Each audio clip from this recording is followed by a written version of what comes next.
Fox News confirming at least one aircraft carrier is en route to the Middle East with other military assets from air, land, and sea expected to begin flowing into the region in the coming days and weeks. The White House still leaving the door open, though, for a potential strike. The president and his team have communicated to the Iranian regime that if the killing continues, there will be grave consequences. The president and his team are closely monitoring this situation, and all options remain on the table for the president. Only President Trump knows what he's going to do, and a very, very small team of advisors are read into his thinking on that. Senior fellow at the Independent Women's Forum and member of the Council on Foreign Relations, Dr. Qanta Ahmed joins us now. Dr. Ahmed, thank you so much for being here.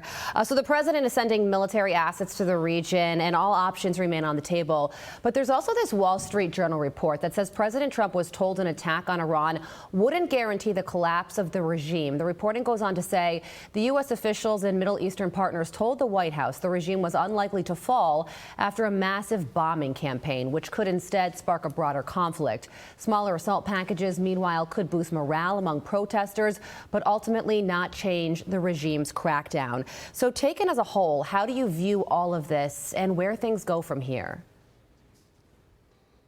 Iran is extremely militarized. The regime is defended by the Iranian Revolutionary Guard, who are loyalists, fanatics, and actually the prime beneficiaries of Iran's corrupt and excavated economy. It is imperative the United States stands with the Iranian people, and I do believe the president will make the decision to strike ballistic missile launchers, manufacturing capabilities, drone factories, a number of other assets to begin with, which can be readily targeted by the United States without ground troops or any kind of invasion, which would be unacceptable for the president and the American people. Regimes don't die overnight, but this is a dying regime. And if we fail to stand with the Iranian people who are being targeted by snipers, shot in the face and genitals, murdered in their cars, meanwhile, we have an unknown body count which exceeds 10,000, some say 12,000 already killed, then we will go down in history as not standing up for the dignity and nobility for almost 100 million Iranians who deserve better. Yeah, and that same Wall Street Journal report says that there is also a belief that President Trump could simply just be stalling for time in order to give military assets enough time to move into place. There was also this other report, Dr. Ahmed, yesterday about a phone call that President Trump had with Prime Minister Benjamin Netanyahu. And that reporting says that the Prime Minister encouraged President Trump not to strike right now. And one of the reasons is because he's concerned that a larger conflict could be sparked as a result of a strike, which seems like a unique position for the Prime Minister to take, considering he himself has led the charge on doing that very thing. So what do you think about a potential larger conflict to be manifested after a strike, and where the Prime Minister stands right now?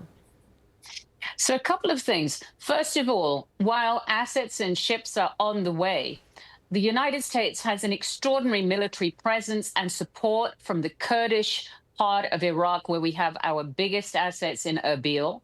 So we are ready to strike with imminent proximity. Secondly, nobody understands the Iranian threat better than Israel, that's been the recipient of Iran's tremendous proxy wars through Hezbollah and Hamas. And so, as well as the disruption of Syria by Iran and Lebanon by Iran, all of which has surrounded Israel with this awful conflicts. However, we don't know what's coming the day after in Iran. But I do have confidence in the Iranian people. They are highly intelligent. They're part of a 5,000-year civilization. Every Iranian that I talk to detests the tyranny they lived under 51 years, I think today, the Shah was forced out of Iran. And so there are many unknowns, but I think the United States is extremely well positioned, and I have every confidence the president is going to take action and make the best decision. However, what's made of that strike is up to the Iranian people.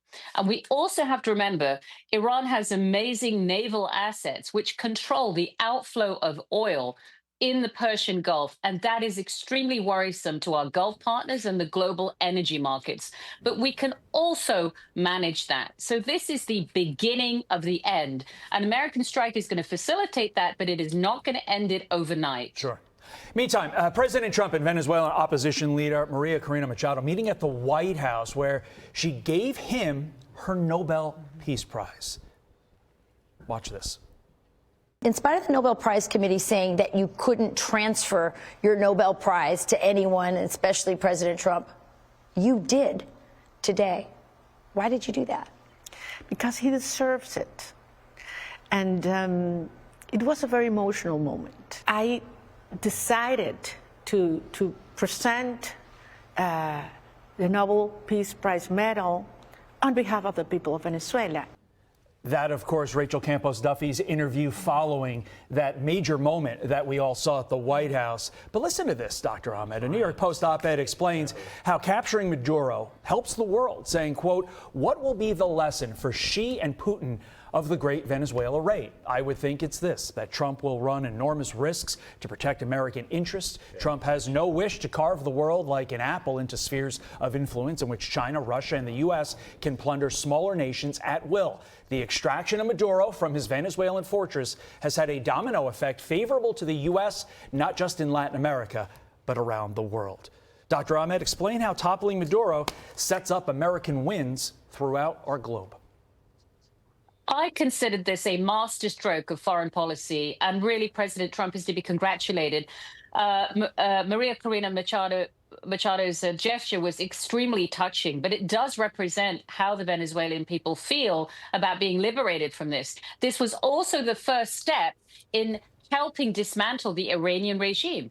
Venezuela and Iran had a 25-year agreement of processing crude and refining oil, as well as financing with energy Iran's terror economy.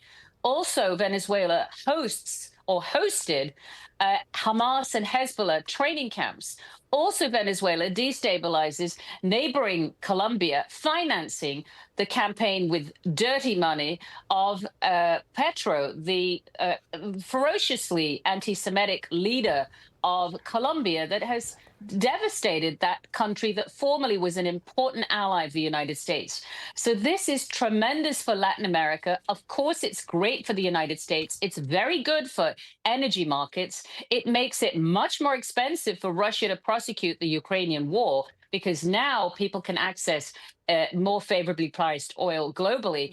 And it did not result in a bloody revolution in Venezuela. This government now will be under close scrutiny of the United States, so that living standards and conditions for Venezuelans can improve, which will put pressure on Colombia and Iran and repel Russia and China from the region. Extraordinary. And Marco Rubio gets a lot of credit for helping inform the president. The hardest working man in the world, Marco Rubio. He has every job. Dr. Qanta Ahmed, we appreciate it. Thank you for your time.